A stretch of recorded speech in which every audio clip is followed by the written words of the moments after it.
మాజీ ముఖ్యమంత్రి కేసీఆర్ జన్మదినం సందర్భంగా బీఆర్ఎస్ యూత్ నాయకుడు రవి ముదిరాజ్ ఆధ్వర్యంలో చంపాపేటలో కేక్ కట్ చేసి జన్మదిన శుభాకాంక్షలు తెలిపారు.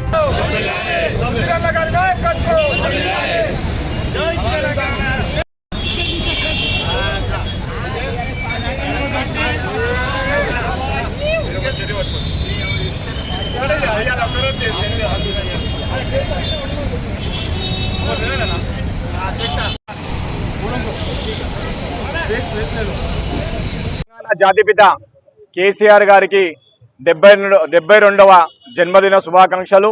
మన చంపాపేట డివిజన్ కర్మంగ డివిజన్లో ఘనంగా నిర్వహించడం జరిగింది. ఇక్కడికి విచ్చేసిన ప్రతి ఒక్కరికి పేరు పేరున ధన్యవాదాలు.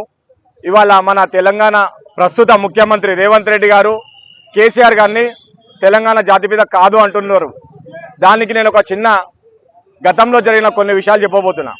1969లో కాసు బ్రహ్మానందరెడ్డి గారు మన కాంగ్రెస్ ముఖ్యమంత్రి ఉన్న సమయంలో మర్రి చెన్నారెడ్డి గారు తెలంగాణ ఉద్యమం ఉధృతంగా నడుస్తున్న సందర్భంలో ఆ రోజుల్లో అప్పటి ముఖ్యమంత్రి గారు కాంగ్రెస్ ముఖ్యమంత్రి గారు తూటాలతో పోలీసు వారి సహకారంతో తూటాలతో పేల్చి 396 మంది విద్యార్థులను బలికొన్న విషయం అందరికీ తెలిసిందే.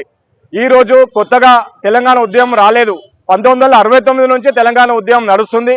అప్పట్లో మర్రి చెన్నారెడ్డి గారు ఒక ప్రాంతీయ పార్టీని స్థాపించి ఆ పోటీ చేసిన సమయంలో అప్పటి శాసనసభ ఎన్నికల్లో మెజార్టీగా ఎమ్మెల్యేలు గెలిచినా కానీ భయభ్రాంతులకు గురి చేసి అధికార పార్టీలో విలీనం